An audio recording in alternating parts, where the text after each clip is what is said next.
여러분들 뵙게 돼서 매우 기쁘게 생각을 합니다. 여러분들 잘 아시다시피 올해 한국교회에 있어서 가장 중요한 행사는 바로 종교개혁 500주년입니다. 제가 며칠 전에 국민일보 CBS에서 종교개혁 500주년을 기념하는 행사에 참여한 적이 있었는데, 국민일보와 CBS가 이렇게 말하더라고요. 종교개혁 500주년이라고 하는 이 주제가 너무 큰 압박으로 밀려와서 모든 언론이 거기에 초점을 맞출 수밖에 없다, 이렇게 얘기를 하더라고요. 이것은 한국교회가 얼마나 종교개혁 500주년을 중요하게 생각하는가 하는 것을 말해주고 있습니다. 1517년 10월 30일, 지금으로부터 약 500년 전에 독일 비텐베르크 성당 정문에 95개조의 항의문을 내걸고 종교개혁은 시작됐습니다. 장로교가 됐든 감리교가 됐든 성결교가 됐든 침례교가 됐든 모두가 다 이 개신교의 이 루터의 종교개혁의 후예인 것입니다. 사실 이것은 당시 돌아다니던 중요한 이슈를 내걸고 한번 진지하게 토론해보자고 하는 토론 주제문이었습니다. 사실 루터가 95개조를 비텐베르크 성당에 붙일 때에 그것이 큰 혁명이 될 것이라고는 생각하지 않았습니다. 진지하게 한번 생각해보자, 지금 우리가 가고 있는 길이 바른 길인가 한번 생각해보자 라고 하는 질문이었습니다. 우리가 여기에서 중요한 것을 깨달을 수 있습니다. 위대한 일은 진지한 질문에서부터 시작된다고 하는 것입니다. 내가 지금 가고 있는 것이 바른 길인지, 지금 한국교회는 제대로 걸어가고 있는 것인지, 내가 신앙생활을 바로 하고 있는 것인지, 이것이 하나님의 뜻에 합당한 것인지, 이것을 한번 물어보자고 하는 거예요. 이것을 한번 토론해보자고 하는 것입니다. 인류 역사를 움직일 만한 종교개혁 위대한 사건은 바로 이 한 사람 진지한 루터라고 하는 신학자가 제시한 진지한 질문에서부터 출발한다고 하는 것입니다. 올해 종교개혁을 맞이해서 한국교회는 수많은 행사를 합니다. 저도 이렇게 저렇게 종교개혁과 관련된 행사에 참여해서 활동을 합니다. 하지만 한 가지 회의가 되는 것은 과연 한국교회가 진정한 개혁할 의지를 가지고 있는가라고 하는 것입니다. 종교개혁 행사는 많은데 진짜 개혁이 이루어지고 있다고 하는 그런 소식은 별로 들어보지를 못했습니다. 얼마 전에 어떤 큰 교회에서 종교개혁 500주년 기념 행사를 하면서 저보고 얘기해달라고 그래서 제가 한국교회가 개혁해야 될 10가지 과제를 조목조목 얘기를 했습니다. 그때 연합행사이기 때문에 목사님들이 많이 앉아 계셨습니다. 제가 10가지를 조목조목 얘기하고 제 뒤를 돌아오며 목사님들의 얼굴을 봤는데 목사님들이 해피하지 않아요. 전부 다 별로 좋아하지는 않더라고요. 사실 개혁이라고 하는 것은 즐거운 단어가 아닙니다. 이것은 아픈 단어고, 이것은 괴로운 단어고, 그런 쓰라림의 과정을 거쳐가지고 개혁이라고 하는 것이 이루어지는 것인데, 한국교회는 종교개혁 행사는 많이 해도 종교개혁을 하려고 하는 의지가 없는 거예요. 여러분들, 얘기를 하고 반응이 좋아야 기분이 좋지, 얘기는 했는데 얼굴이 싸늘하면은 별로 기분이 좋지를 않아요. 그래서 무거운 마음으로 제가 지하에 내려와서 차를 타고 가는데 어떤 성도님이 저한테 다가와서 그러더라고요. 교수님, 제가 평생 듣던 얘기 가운데서 제일 시원한 얘기를 들었습니다. 그 얘기를 하더라고요. 그러니까 성도님들 마음속에는 이래서는 안 된다, 한국교회가 뭔가 바꿔야 된다 라고 생각을 하고 있는 거예요.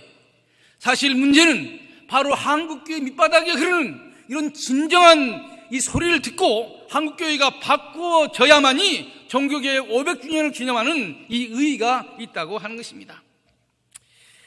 저는 오늘 종교개혁에 대해서 종교개혁의 가장 중심적인 핵심 주제를 말씀드리려고 합니다.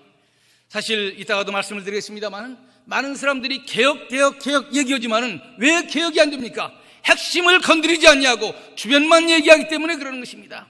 종교개혁은 개혁 프로그램으로 시작된 것이 아닙니다. 루터라고 하는 한 사람의 신학자가 내가 지금 바로 가고 있는 것인가? 내 영혼은 어떻게 될 것인가? 하나님께서는 나의 구원에 대해서 뭐라고 말씀하시는가? 라고 하는 자기 영혼에 대한 진지한 고민에서부터 종교개혁이 시작되는 것입니다.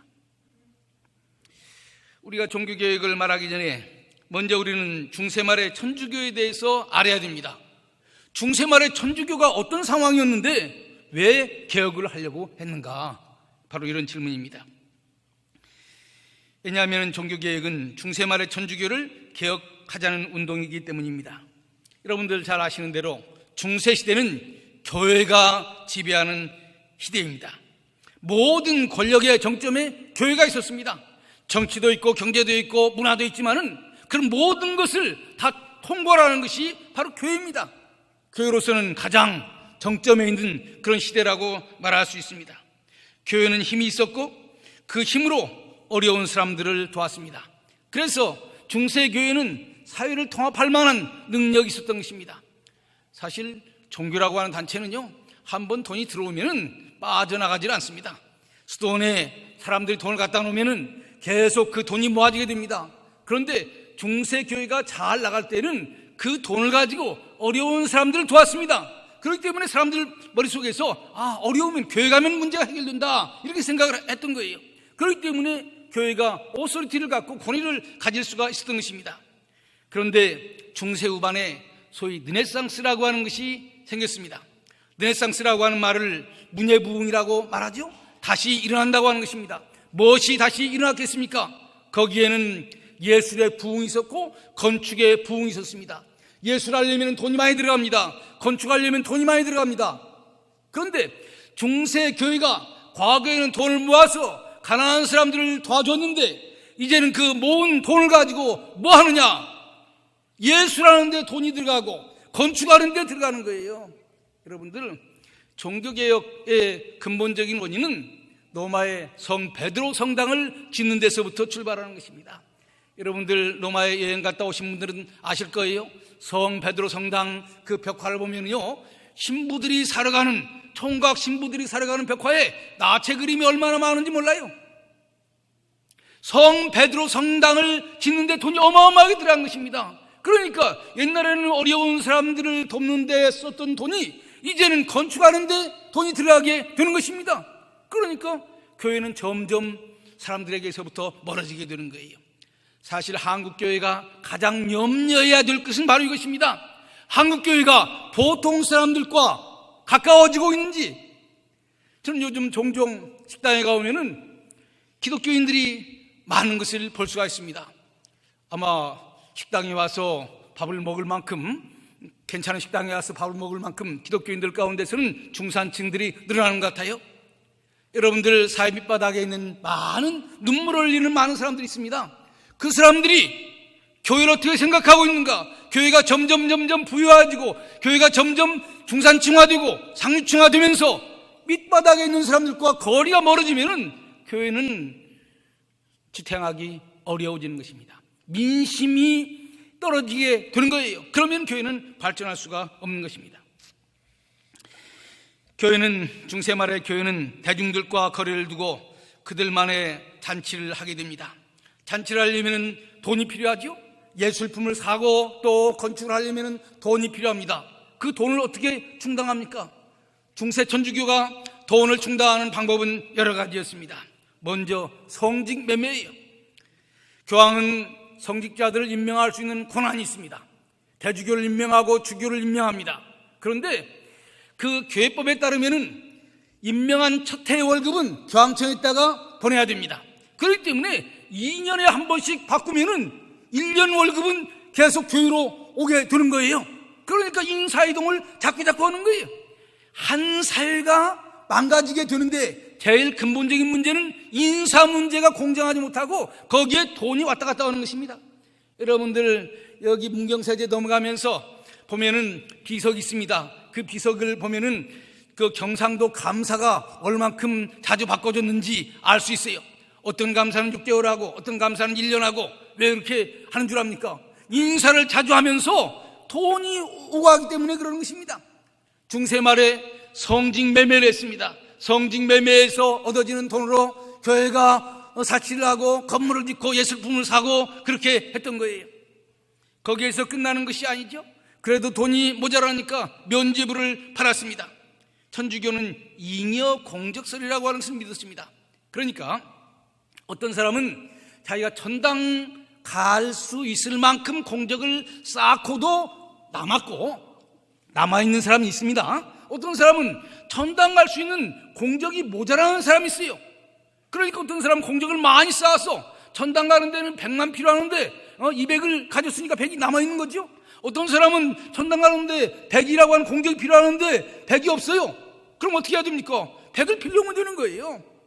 그런데 남의 거 빌리려면 그냥 빌려줍니까? 돈을 내야 빌려주는 것이죠.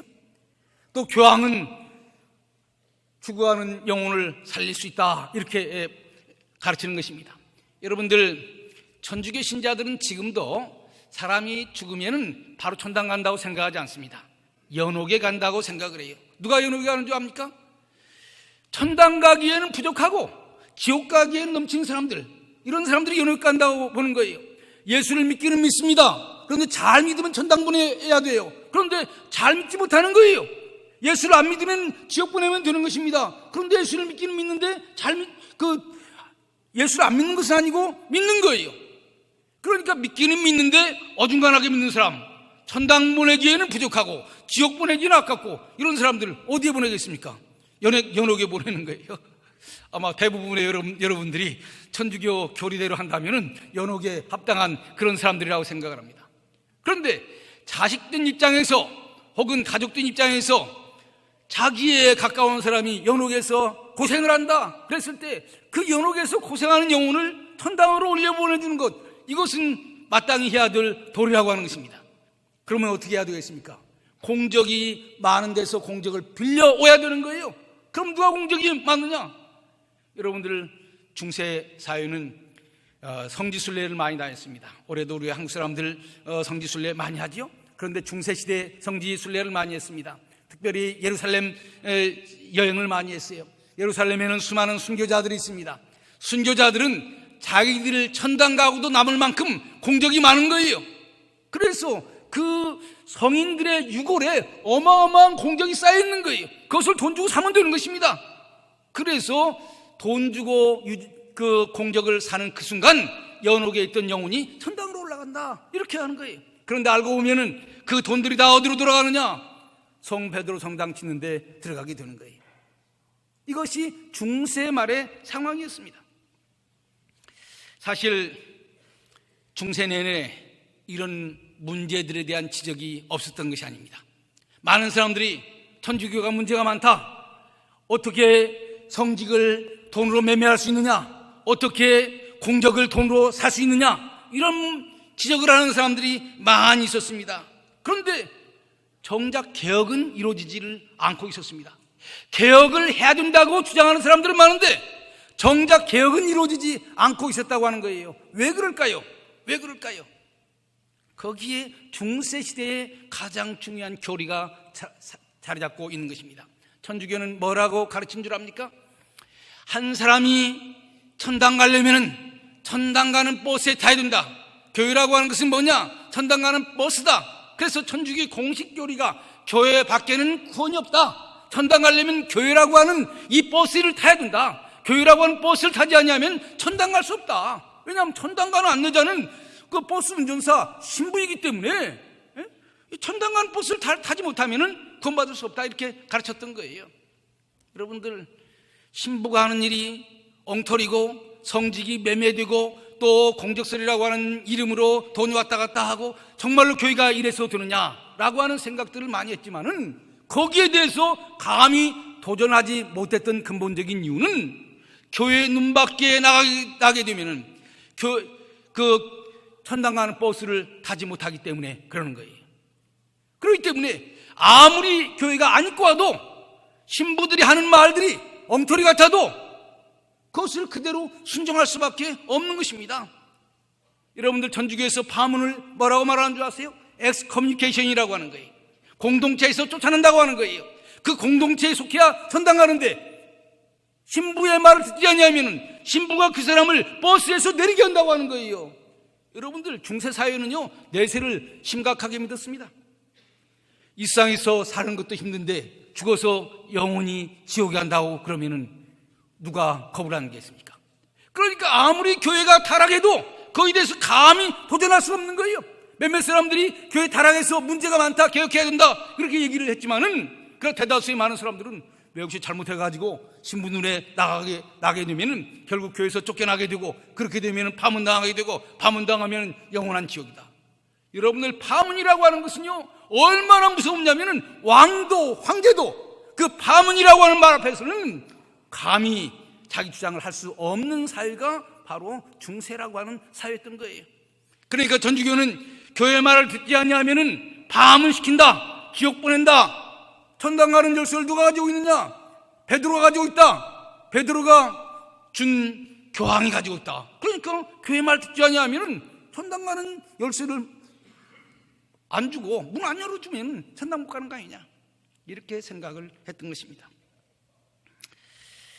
그래서 중세 사회에 수많은 개혁운동이 일어났지만 사실은 개혁이 이루어지질 못하고 있어요. 개혁 프로그램이 많이 있었습니다. 그러나 교회가 구원을 소유하고 있다, 교회 말을 듣지 않냐면 구원받을 수 없다 라고 하는 이 교리 때문에 사람들이 교회 종교개혁을 과감하게 하지를 못했던 것입니다. 바로 이 문제를 해결하는 사람이 누구냐 하면 루터입니다. 루터가 바로 이 문제를 해결한 거예요. 루터의 종교개혁은 개혁 프로그램으로 시작한 것이 아닙니다. 그는 진지한 수도사로서 자신의 구원에 대해서 씨름한 사람입니다. 한 사람의 진지한 씨름, 구원이라고 하는 것이 과연 무엇이냐, 내가 어떻게 해야 하나님 앞에 의롭다고 얻을 수 있느냐, 내가 어떻게 해야 영생을 얻을 수 있느냐 라고 하는 진지한 이 씨름이 바로 종교개혁을 가져왔다고 하는 것입니다. 이 점이 매우 중요한 거예요. 종교개혁, 내가 개혁운동을 해가지고 신문을 나고 많은 사람들한테 인기도 얻고 그래서 내가 역사에 이름나는 사람이 되어야 되겠다, 이렇게 해서 종교개혁이 시작된 것이 아닙니다.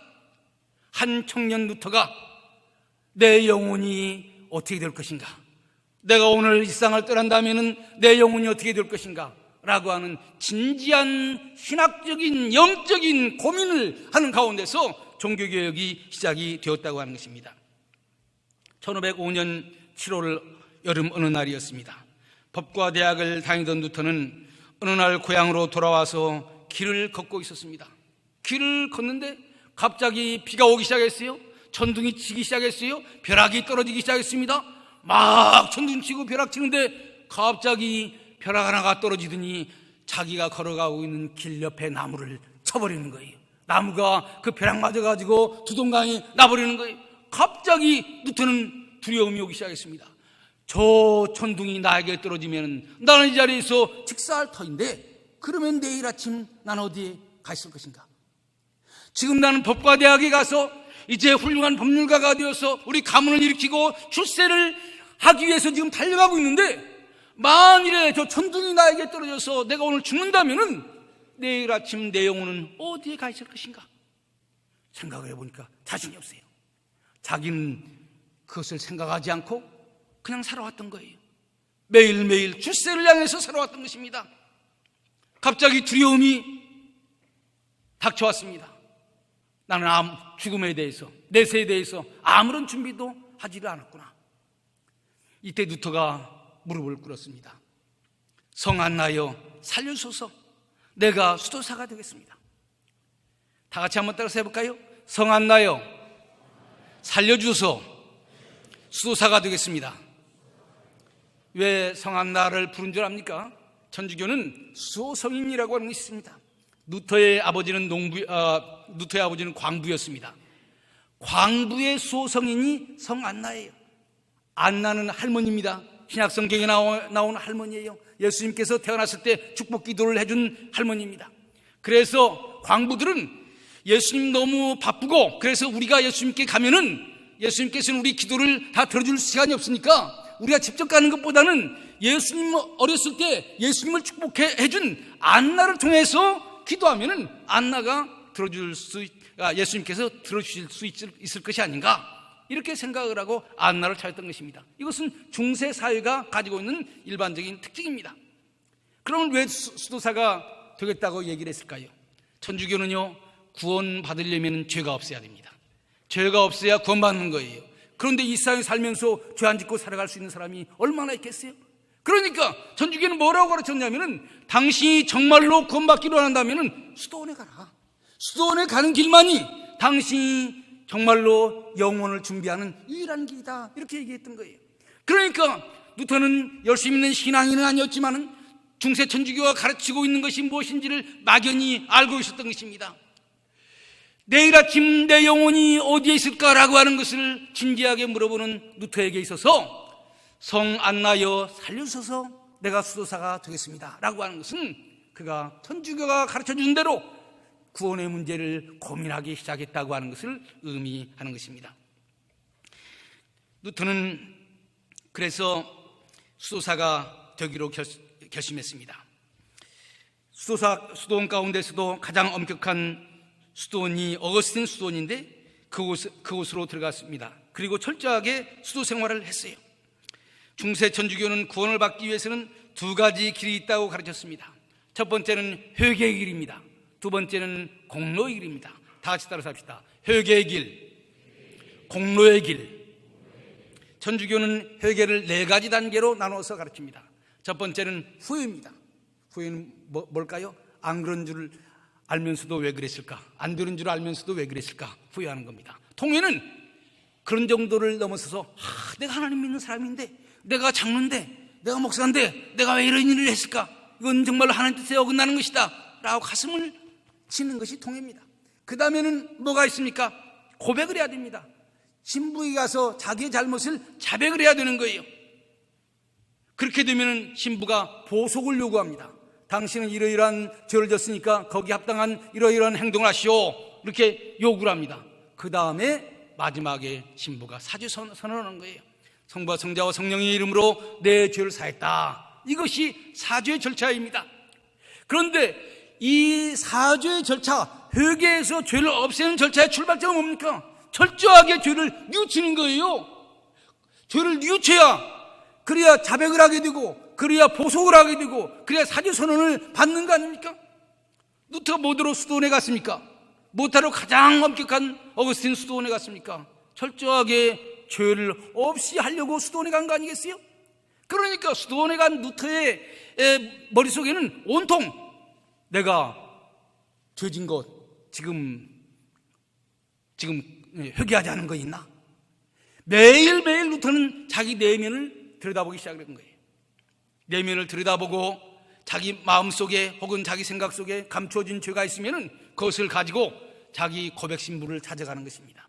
그 당시 수도원 원장 스타우피츠라고 하는 사람이 있었는데 이 사람이 바로 루터의 고백 신부였습니다. 절저번에 이 스타우피츠는 매우 기뻤습니다. 그 당시에 어거스틴 수도원에도 엉터리 같은 수도사들이 많았어요. 그래서 그냥 수도원에 오기는 왔지만은 행동이 진지하지 않았다고요. 그런데 이 루터 보니까 정말로 철저하게 뉘우치고 회개하는 거예요. 야, 그래서 요즘 보기 드문 훌륭한 수도사가 왔구나, 이렇게 생각을 하고 기뻐했는데 그것도 하루 이틀이지 계속 오면서 자기의 죄를 자복한다고 오는 거예요. 루터의 고민은 여기에 있었던 것입니다. 자기가 고백 신부 앞에서 자기가 생각나는 모든 죄를 다 자백했다고 생각하고 돌아 나오는 그 순간 또 다른 죄가 생각이 난다는 거예요. 여기에 루터의 고민이 있는 거예요. 죄가 없어야 구원받는데 죄를 아무리 다 자백해도 그 다음 순간 또 다른 죄가 생각이 난다는 거예요. 지금 루터는요, 구원을 얻기 위해서 수도원에 온 것입니다. 자기 고백 신부 스타우피츠가 싫어하든 좋아하든 거기에 대해서 개의할 그런 상황이 아닌 거예요.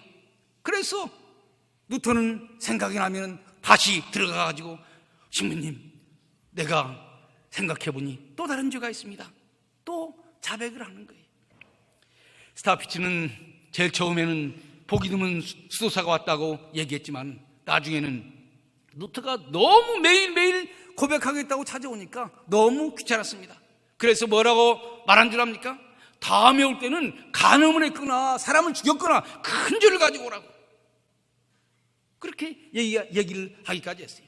그러나 루터는 지금 그 고백 신부의 사정을 볼 상황이 아닌 거예요. 매일매일 내 속에 감추어둔 죄가 있나 없나, 이걸 생각을 하는 것입니다.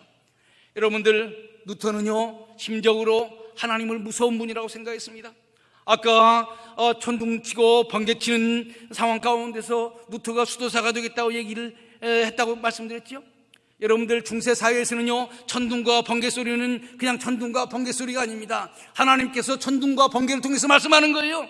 하나님께서 루터를 향해서 나는 내가 어제 작년 여름 크리스마스 그때 무엇을 했는지 다 알고 있어. 너는 그것을 감추고 있지? 너는 지옥감이야 라고 말씀하시는 것 같은 거예요. 그러니까 루터는 두려운 거예요. 그러니까 매일매일 자기 자신을 살펴보면서 자기의 죄를 고백을 하는 것입니다. 그래서 스타우피츠는 다음에는 큰 죄를 가져와라 이렇게 얘기를 한 거죠. 그러니까 사실 모든 죄를 철저하게 회개해야 구원받는다고 했는데 회개해도 죄가 남아있으니 구원의 확신이 없는 거죠. 구원의 확신을 가지려고 지금 수도원에 들어간 것이라고요. 그런데 회개해도 죄가 남아있으니 구원의 확신을 가질 수 없는 거예요. 그러니까 회개의 길을 통한 구원의 확신은 얻었습니까? 못 얻었습니까? 못 얻은 것입니다. 실패한 거예요. 두 번째는 공로의 길입니다.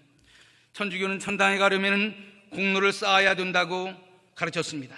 공로에는 여러 가지가 있습니다. 면죄부를 사는 것도, 성인의 유고를 사는 것도 공로를 쌓는 것입니다. 루터도 공로를 쌓고 싶었어요.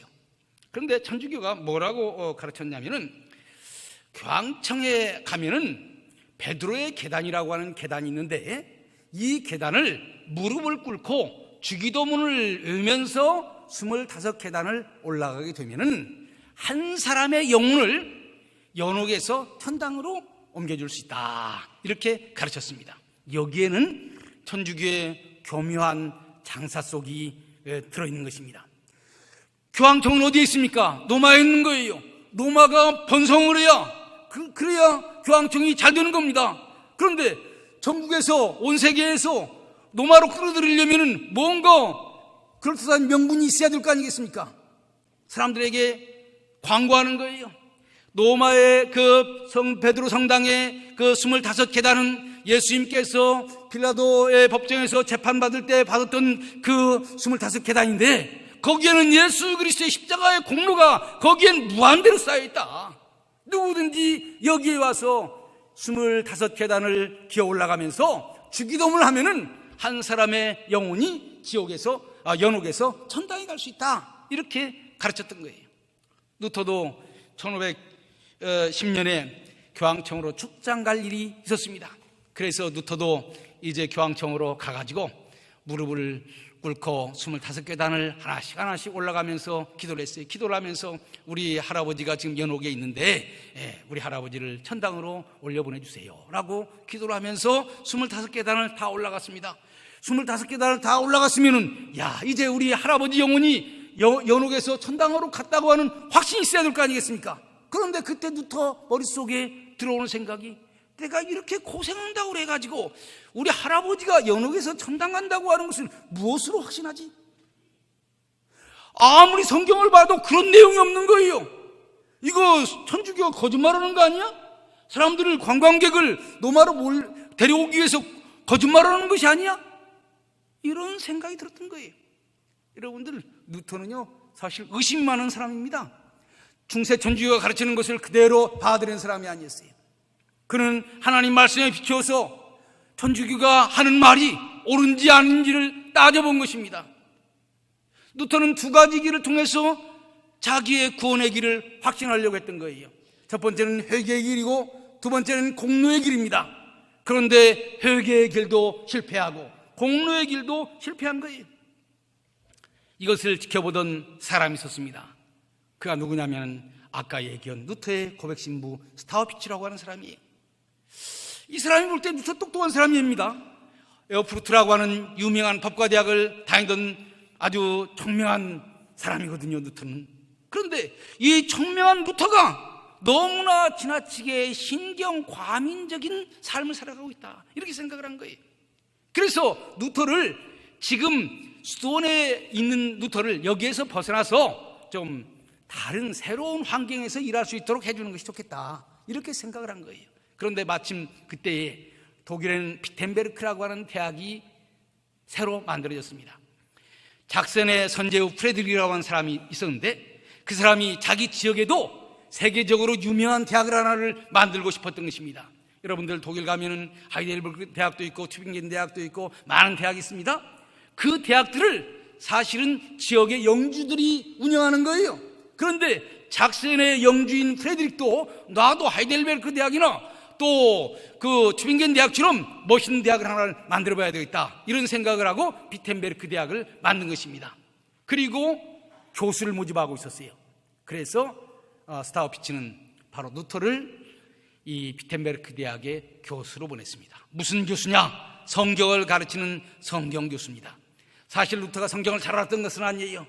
그러나 스타우피츠가 생각할 때 이 사람은 공부를 많이 한 사람이고 영리한 사람이기 때문에 이 교수직을 맡겨주면 성경을 깊게 잘 연구할 것이다 라고 하는 확신을 가졌던 것입니다. 여러분들, 지금까지 루터는 무엇을 생각했습니까? 자기가 죄가 있나 없나 매일 살펴보는 것이, 내가 죄가 있냐 없냐 이것만 살펴보는 거예요. 그러니까 아무리 죄를 회개해도 또 다른 죄가 생각이 나는 거예요. 여러분들, 결벽증 환자는요, 아무리 청소해도 또 다른 쓰레기가 보이는 것입니다. 그런데 이제 수도원에 가서 루터가 하는 일은 새로운 일이었습니다. 그것은 매일 성경을 보는 일이 루터의 일이 된 거예요. 자기 내면을 매일 살펴보던 루터가 이제 하나님 말씀을 매일매일 읽게 되었어요. 그래서 아침부터 저녁까지 매일 성경이 있는 거예요. 창세기부터 요한계시록까지 읽고 또 읽고 또 읽고 또 읽고 또 읽는 거예요. 루터는 히브리어도 잘 알았습니다. 헬라어도 잘 알았습니다. 라틴어도 잘 알았습니다. 천재였어요. 그렇기 때문에 원어를 살펴보면서 성경의 본래의 뜻이 무엇인가를 공부하게 된 것입니다. 그런데 루터가 성경을 보면서 깨달은 것이 있었어요. 그것이 뭐냐? 자기가 지금까지 생각하던 하나님과 성경이 알려주던 하나님은 다르다고 하는 거예요. 천주교가 알려주는 하나님은 무서운 하나님이었습니다. 항상 우리의 삶을 감시하면서 나는 내가 작년 여름 무슨 일을 했는지 알고 있어. 내가 그것을 회개하지 않으면 너는 지옥감이야. 거기에서 벗어나려면 보석을 해야 돼. 그러려면 헌금을 해야 돼. 그러려면 공로를 쌓아야 돼. 루터가 생각하는 하나님은 무서운 하나님이었어요. 그래서 가만히 있다가도 갑자기 나타나서 천둥과 번개로 위협하면서 너는 지옥감이야 라고 얘기하는 것과 같았단 말이에요. 루터는 하나님을 무서워했습니다. 무서운 하나님이었어요. 루터가요, 사실은 처음에 신부가 되어가지고 1507년에 수도사가 되어가지고 처음 신부가 되어가지고 미사를 드리게 되었는데, 천주교에서는 예배의 핵심이 설교가 아니라 미사입니다. 성례전을 집전하는 것이 이 신부의 가장 중요한 거예요. 그런데 성례전은 뭡니까? 그리스도의 살과 피 아니에요? 천주교는 이것은 그리스도의 피입니다 라고 말하는 그 순간 그 포도주가 피가 된다고 생각하는 거예요. 루터가 하나님 그런 무서운 분이었는데 예수 그리스도의 보혈을 자기가 지금 모시고 있다 생각하니까 너무너무 겁이 나는 거예요. 이것을 잘못했다가 이 보혈을 흘리기만 하면은 자기는 온 우주의 하나님의 아들인 예수 그리스도의 보혈을 흘리기만 하면 자기는 지옥 갑니다, 이렇게 생각을 하는 거예요. 그러니까 너무 무서운 거예요. 그래서 성례전을 집정하다가 그냥 부들부들 떨게 되었고 그 잔을 흘리게 되었습니다. 그래가지고 그때 저는 그냥 이제 나는 완전 지옥감이구나. 하나님의 아들의 보혈을 흘렸으니 나는 망했구나, 이런 생각을 한 거예요. 루터가 생각하는 하나님은 무서운 하나님이었어요. 그런데 루터가 성경을 통해서 발견한 하나님은 그런 하나님이 아니었다고 하는 거예요. 천주교가 가르쳐주는 하나님은 무서운 하나님이었는데 루터가 성경을 통해서 발견하는 하나님은 그런 하나님이 아니었습니다. 루터는 특별히 시편을 읽고 노마서를 읽고 갈라디아서를 읽었습니다. 시편을 보면은 나의 하나님 어찌하여 나를 버리셨나이까 라는 말씀이 나오고, 이 말씀을 예수님께서 십자가에 달려 돌아가시면서 다시 한번 반복을 하는 것이었어요. 루터는 자기가 하나님으로부터 버림받는 것은 이해할 수 있다고 생각을 했습니다. 왜냐하면 자기는 죄인이니까. 거룩한 성례전을 집전하는 자기가 실수해가지고 온 우주의 주인이신 하나님의 피를 흘렸으니 자기는 지옥과도 마땅할 존재다라고 생각을 했습니다. 그런데 예수님은 그거 아니잖아요. 죄가 하나도 없으신 하나님의 아들이 왜 버림을 받았느냐? 루터가 생각을 해보니까 그것은 예수님의 죄가 아니에요. 예수님의 죄 때문에 예수님께서 벌을 받은 것이 아니에요. 그것은 우리의 죄를 대신 지시기 위해서 예수님께서는 십자가에 달려 돌아가신 것이라고 하는 것입니다. 여러분들, 이것이 매우 중요한 거예요. 루터가 성경을 통해서 발견한 하나님은 무서운 하나님이 아니라 사랑이 많은 하나님이라고 하는 거예요. 하나님께서는 어떻게 해서든지 그의 백성들을 죄에서 건져내 주시기를 원했고, 죄에서 건져내 주시기 위한 방법으로 하나밖에 없는 아들 예수 그리스도에게 우리의 모든 죄를 담당하게 하시고, 그리고 예수님의 의의는 우리에게 주시고 우리의 죄는 예수님께 전가한 것입니다. 그러니까 루터가 성경을 읽으면서 발견한 것은 하나님은 우리를 사랑하시는 분이다. 그리고 하나님의 사랑은 예수님의 십자가에서 드러났고, 그리고 우리가 해야 될 것은 예수 그리스도의 십자가에 나타난 하나님의 사랑을 받아들이는 것이다. 믿음으로 말미암아 의롭다고 하는 것은 바로 이것을 의미하는 것이다. 루터가 이것을 깨닫게 된 것입니다. 이건 매우 중요한 것입니다. 루터는 이것을 이렇게 설명했습니다. 지금까지 자기는 감추인 하나님만 알고 있었다. 그런데 감추인 하나님 넘어서서 드러나는 하나님의 모습이 있다. 여러분들, 하늘을 바라보세요. 구름이 가득 끼어 있으면 하늘이 시커먼 줄 알죠? 그런데 여러분들 비행기 타고 그 구름을 뚫고 올라가 보세요. 그러면 빛나는 태양이 있는 것입니다. 많은 사람들은 구름 낀 하늘을 바라보고, 아, 하나님 무서운 분이다, 천둥치고 벼락치는 분이다, 이것만 생각하고 하나님을 제대로 모른다는 거예요. 그런데 사실은 구름을 뚫고 올라가 보면은 거기에는 자비로우신 사랑이신 하나님이 있다고 하는 것입니다. 여러분들, 루터의 종교개혁의 핵심은, 루터는 성경을 통해서 하나님의 새로운 모습을 우리에게 알려주셨다고 하는 것입니다. 여러분들, 예수님께서 이 세상에 오셔서 하나님을 뭐라고 설명했습니까? 하나님은 우리의 아버지라고 알려주시지 않았습니까? 우리가 주기도문에서 하나님을 뭐라고 설명하고 있습니까?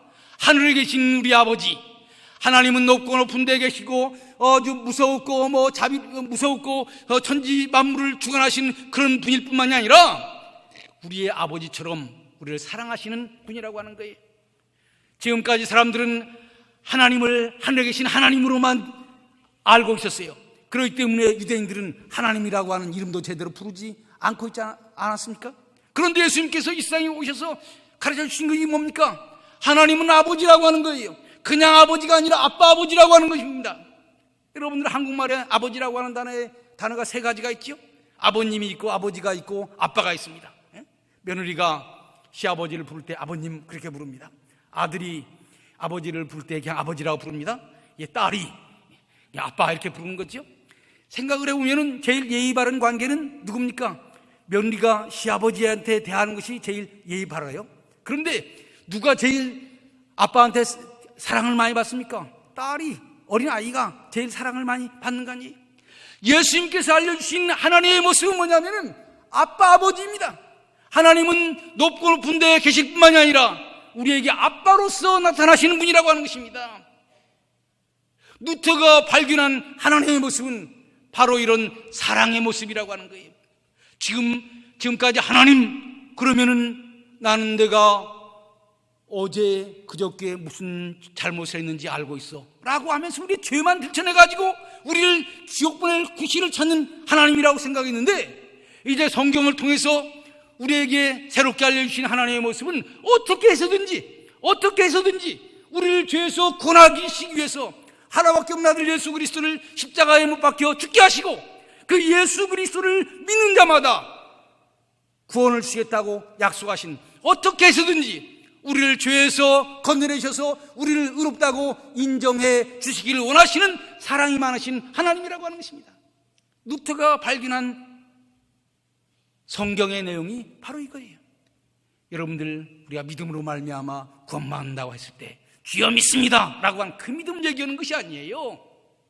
하나님께서 예수 그리스도의 십자가를 통해서 우리에게 큰 사랑을 보여주셨다고 하는 것을 아멘으로 받아들인 것, 바로 이것이 믿음인 거예요. 하나님은 사랑이 많으신 분이시고 그분의 사랑은 예수 그리스도의 십자가에서 나타났고, 나는 그것을 아멘으로 받아들이면은 바로 그것 때문에 예수 그리스도의 의의가 나에게 덧입혀진다고 하는 거예요. 성경이 우리에게 얘기하고 있는 것은 정의가 아닙니다. 정의는 각각 행한 대로 갚아주는 것이 정의입니다. 선을 많이 행하면은 거기에 대한 보상을 해주고 악을 많이 행하면은 거기에 대한 벌을 주는 것이 정의예요. 그런데 오늘 성경 본문이 우리에게 알려주는 것은 정의가 아닙니다. 불의한 우리를 예수 그리스도의 십자가의 공로로 말미암아 의롭다고 인정해 주는 것입니다. 여러분들, 하나님께서 예수님을 통해서 불의한 우리를 의롭다고 인정해 준다면 우리는 우리 주변에 있는 사람들에게 어떻게 해야 될까요? 우리 교회, 오늘날 우리는 하나님으로부터 불의하지만은 의롭다고 인정받았는데 오히려 우리 주변에 있는 많은 사람들한테는 정의로 모든 것을 계산하는 것 같아요. 하나님께로는 의롭다고 인정받기를 원하면서 다른 사람들은 정의의 잣대로 따지는 거예요. 하나님께는 용서받기를 원하면서 다른 사람들에게는 그렇지를 않는 것입니다. 바로 여기에 오늘날 교회에 문제가 있는 거예요. 예수님께서 뭐라고 말씀했습니까? 하나님께서 하나님께 우리의 죄가 용서받기를 원한다면은 우리도 우리의 이웃의 죄를 용서해 줘야 된다고 말씀하고 있는 거 아니겠어요? 여러분들, 루터는 정말로 이런 것을 통해서 자기의 해방감을 얻은 것입니다. 지금까지는 두려움 가운데 살았어요. 그런데 루터가 매일 비텐베르크 대학에서 성경을 가르치기 위해서 성경을 읽는 가운데서 루터는 영적인 자유를 얻은 것입니다. 하나님께서, 천지를 창조하신 하나님께서 나를 구원하시기로 작정했다면, 그리고 그 하나님의 사랑을 내가 믿는다면 누가 나를 거기에서 끊을 수가 있을까? 하나님께서 나에게 베풀어 주신 사랑을 누가 끊을 수 있을까? 여러분들, 우리가 가지고 있는 구원의 확신은 내가 하나님을 향하는 내 열정 때문에 얻어지는 것이 아닙니다.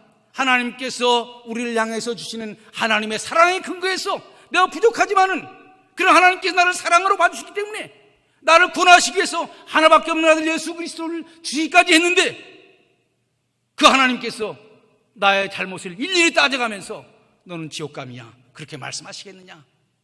루터는 그렇게 생각하지 않았습니다. 그리고 성경이 우리에게 알려주고 있는 복음은 그런 복음이 아니라고 생각을 했어요. 그러니까 이제 자유인 거죠. 제가 제일 첫 번에 뭐라고 말씀했습니까? 천주교가 잘못한 점이 많았습니다. 성직 매매도 이루어졌고요, 성직자들의 성적인 타락도 있었고요, 또 그 다음에 수없이 많은 잘못들이 많았습니다. 그럼에도 불구하고 감히 거기에 도전하지를 못한 것입니다. 왜 그렇다고 그랬죠? 구원이 누구에게 속해 있다고요? 교회에 속해 있다고요. 그래서 신부의 눈 밖에 나가게 되면 결국 교회라고 하는 버스를 타지 못하면 천당 가지 못한다. 그렇기 때문에 교회가 잘못했어도 그냥 말하지 아니하고 그냥 넘어갔던 거예요. 그런데 이제 루터는 자유로운 겁니다. 구원은 교회가 주는 것이 아니라 십자가에 나타난 하나님의 사랑을 아멘으로 받아들이는 그 믿음으로 얻는 것이기 때문에 더 이상 교황이 무서울 필요가 없는 거예요. 더 이상 천주교라고 하는 거대한 제도가 무서울 필요가 없는 거예요. 그래서 잘못한 것은 잘못했다, 잘한 것은 잘했다 얘기할 수 있게 된 것입니다. 바로 이것을 루터의 돌파라고 말합니다. 중세 말에 수많은 사람들이 교회를 개혁하려고 했지만은 다 실패했습니다. 그 실패한 근본적인 이유는 천주교라고 하는 거대한 담, 교회를 떠나면은 구원받지 못한다, 구원이라고 하는 것은 천주교가 가지고 있다, 천주교에서 도전하는 사람은, 천주교에 도전하는 사람은 교회 쫓아낸다, 이 협박에 굴복했기 때문에 아무도 거기에 도전하지는 못했던 것입니다. 그런데 루터는 바로 그것을 돌파한 거예요. 무엇으로 돌파했습니까? 여기에 있는 것처럼 말씀으로 돌아가서 성경을 읽어보니까 성경에 그렇게 가르치지 않다라고 하는 거예요. 그래서 루터는 이렇게 얘기했습니다. 아무리 오래된 천주교의 교회라고 할지라도, 아무리 높은 교황의 권위라고 할지라도 성경 한 구절만 못하다. 성경 한 구절만 못하다. 왜냐하면 성경은 하나님께서 우리에게 주신 계시의 말씀이기 때문에 그렇다. 루터는 자유함을 얻은 것입니다. 지금까지 많은 사람들이 교회의 눈치를 보느라고 자유롭게 살지는 못했어요. 정치가들도 자유롭지는 못했습니다. 조금 잘못하면 교황청에 눈밖에 나가게 되면 파문을 당할 것 같아요. 루터는 거기에서 정치를 해방시켜줬습니다. 정치가들에게 더 이상 교황 눈치 볼 거 없다. 구원을 믿음으로 얻는 것이니까 너는 내 소신껏 정치해라. 사실 여기에서부터 근대 민주주의가 나오게 되는 것입니다. 그전에는 교회가 모든 것을 관여했어요. 천주교는 뭐라고 가르쳐준 줄 압니까? 하나님께서 두 칼을 교회에 주셨다. 하나는 영적인 칼이고 또 하나는 세속적인 칼인데, 영적인 칼은 교회가 그냥 가지고 있고 세속적인 칼 하나는 국가에게 준 거예요. 그래서 왕은 교회가 준 칼을 가지고 세상을 다스리는 것이다. 그러니까 국가는 누구의 말을 들어야 됩니까? 교회 말을 들어야 되는 거예요. 왜냐하면 국가가 가지고 있는 칼이라고 하는 것은, 왕이 가지고 있는 칼이라고 하는 것은 교회가 준 칼이기 때문에 그렇다고 하는 것입니다. 루터는 그렇게 가르치지 않았어요. 하나님께서 두 칼을, 하나는 말씀의 칼은 교회에게 직접 주시고, 그 다음에 세상을 다스리는 세상의 칼은 국가에게 직접 주었다. 소위 두왕국설이 나오게 되는 것입니다. 오늘날 근대사회가 어떻게 출발한 줄 압니까? 세상 정치가들이 교회에서 해방되어서 자유롭게 정치를 할 수 있게 되는, 바로 거기에서 뭐가 이루어졌느냐? 오늘날 민주사회가 시작이 되는 것입니다. 그래서 루터는 믿음으로 말미암아 의롭게 된다고 하는 믿음으로 말미암아 구원받는다고 하는 이 구원의 교리가 중세 천주교의 큰 장벽을 무너뜨리게 된 것입니다. 그리고 소위 근대사회라고 하는 새로운 사회를 가져오게 되는 거예요. 이것은 정치 영역뿐만이 아닙니다. 경제적인 영역도 마찬가지예요. 그리고 학문의 영역도 마찬가지입니다. 이제 더 이상 교회 눈치를 볼 필요가 없는 거예요. 장사하는 사람들은 성실하게 이제 구원 얻기 위해서 장사하는 것이 아니고 이제 최선을 다해서 시민들의 서비스를 위해서 장사를 하는 거예요. 구원은 믿음으로 얻는 것이지 돈 내가지고 구원 얻는 게 아니에요. 그렇기 때문에 자기가 처해 있는 그 사업 현장에서 좋은 상품을 만들어내고 서비스를 잘해야 되는 것입니다. 그래야 그 시민 사회를 위해서 기여를 하게 되는 것이고, 그래야 장사가 잘 되게 되는 거예요. 그래서 개신교에서 자본주의가 나오게 되는 것입니다. 학문도 마찬가지입니다. 이제 성직자가 구원의 길을 얻기 위해서 성경을 열심히 연구하는 것처럼 일반 학자들은 우주의 질서를 연구하기 위해서 자연을 연구해야 된다. 이건 칼빈이 한 말이에요. 하나님께서는 인류에게 두 가지 책을 주셨다. 하나는 교회에게는 구원을 얻기 위해서 성경이라고 하는 책을 주셨고, 과학자들에게는 자연의 질서를 발견하기 위해서 자연이라고 하는 책을 주셨다. 그래서 신학자들이 구원의 길을 얻기 위해서 성경을 열심히 읽는 것처럼 과학자들은 자연의 질서를 연구하기 위해서 자연을 연구해야 된다. 그러니까 자연을 열심히 연구하는 거예요. 그래서 우주의 질서를 깨닫게 되는 것입니다. 그래서 칼빈주의 지역에서 과학자들이 많이 나왔습니다. 왜 그런 줄 압니까? 구원을 얻기 위해서 성경을 진지하게 보는 것처럼 자연을 통해서 하나님의 창조 섭리를 과학자들이 열심히 연구했기 때문에 그런 것입니다. 그러니까 루터가 믿음으로 말미암아 의롭게 된다고 하는 이 칭의의 교리를 강조한 것은 사실은 중세라고 하는 거대한 제도를 무너뜨리고 새로운 시대를 가져오게 하는 어마어마한 힘이 되었던 것입니다. 중세 사회는 두려움 때문에 아무것도 못했어요. 왜냐하면 조금만 잘못하면 지옥 간다고 교회가 협박을 했기 때문에, 거기 때문에 벌벌 떨면서 아무것도 못한 거예요. 그래서 이제 행동을 하려고 해도 행동에 자유가 없는 거예요. 그런데 루터가 얘기했습니다. 구원은 믿음으로 얻는 것이기 때문에 자신감을 가지고 정치하는 사람은 정치에 올인하고, 경제하는 사람은 경제에 올인하고, 또 과학하는 학자들은 학문에 열심히 해라. 그래서 근대사회에 정치도 발전하고 경제도 발전하고 과학도 발전해서 오늘의 근대사회가 만들어지게 된 것입니다. 루터의 칭의교리는 단지 교회만 바꾸는 것이 아니에요. 중세사회를 개혁해서 근대사회를 가능하도록 만든 것입니다. 여러분들, 이것이 오늘날 한국 사회에 어떤 의미를 가지고 있을까요? 여러분들, 기독교의 복음이 이 땅에 들어왔을 때 한국 사람들은요 두려움 가운데 살았습니다. 어떤 두려움인 줄 아세요? 여러분들 나이 잡수신 분들 다 알 거예요. 옛날에는 이사만 가려고 해도 동서남북 어느 쪽으로 이사 가야 될 것인가 다 봐야 됐습니다. 온통 우리나라는 귀신이 가득가득했어요. 그래서 귀신도 전문화가 돼가지고 집 짓는데 전문인 귀신이 있고, 아기를 낳는데 전문인 귀신이 있고, 또 결혼하는데 전문인 귀신이 있고, 또 아기 낳는데 전문인 귀신이 있고, 뭐 여러 가지 귀신들이 있어요. 그래서 모든 일마다 귀신에게 물어봐야 하는 거예요.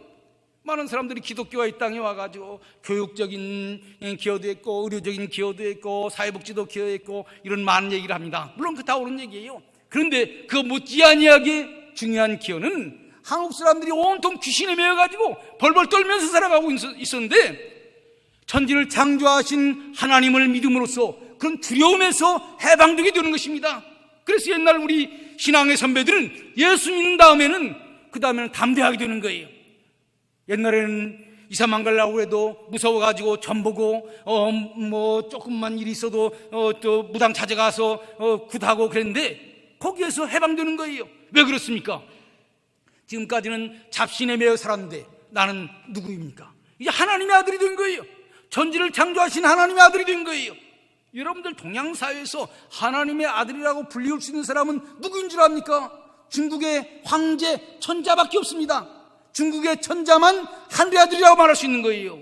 그런데 시골의 아주머니도 어린아이도 예수 그리스도를 믿으면 하나님의 아들이 되는 거예요. 그래서 초기 신자들이 예수 믿게 되면 담대하게 되는 것입니다. 옛날에는 그저 남편에게 무조건 순종하던 여자들도 이제 예수 믿게 되면 하나님의 딸이 되는 거예요. 그래서 남편이 부당한 얘기를 하게 되면 내가 하나님의 딸인데 나는 하나님의 말씀을 듣는 것이 당신 말 듣는 것보다 더 낫다. 그래서 예수 믿게 되면 여성들도 담대해지게 되는 것입니다. 가난한 사람들도 예수 믿게 되면 담대하게 되는 거예요. 그래서 예수 믿게 되면 용기가 생기게 되는 것입니다. 그런 사람들이 새로운 세상을 이끌어 가게 되는 것입니다. 여러분들, 루터가 중세의 두려움의 구조, 그래서 그냥 모든 사람들로 하여금 벌벌 떨어서 행동도 마음대로 못하게 했던 그 중세의 두려움의 구조에서 사람을 해방시켜서 이제 하나님께서 우리를 구원해주셨으니 이제 자유인으로서 당당하게 살아라고 하는 그 메시지를 외쳐가지고 근대사회를 가져왔다면, 오늘날 한국 기독교는 이 땅에 들어와서 온통 귀신에 매여가지고 이거 행동하면은 혹은 뭐 벌을 받지 않을까, 저 이렇게 행동하면 통통하지 않을까, 또 이거 행동하면은 뭐 우리 집에 해를 입지 않을까 걱정하던 사람들에게 하나님 믿게 되면은 하나님께서 우리를 그의 자녀로 삼아주시고 우리는 이제 하나님의 보호 아래 살아가는 하나님의 자녀다라고 하는 분명한 믿음을 심어줌으로써 세상에서 당당하게 살아갈 수 있도록 만들어주는 것입니다. 그래서 예수 믿게 되면은 힘있게 되는 것이고, 예수 믿게 되면은 당당하게 되는 거예요. 대림교회 성도님들, 여러분들 하나님의 백성 맞습니까? 중세 천주교는 신자들을 두려움의 구조 가운데서 유업을 했습니다. 그래서 행동의 자유를 주질 않았어요. 그래서 자꾸 과거의 죄를 들춰내면서 거기에 대한 보석을 하지 아니하면 지옥 간다. 그래서 조금 보석을 하고 그 다음 또 살아갈 만하면 또 다시 죄를 가져와서 또 돈 내야 된다, 또 뭐 해야 된다. 그래서 죽을 때까지 두려움 가운데서 벌벌 떨면서 살아가도록 만들었습니다. 루터는 거기에서 해방시킨 거예요.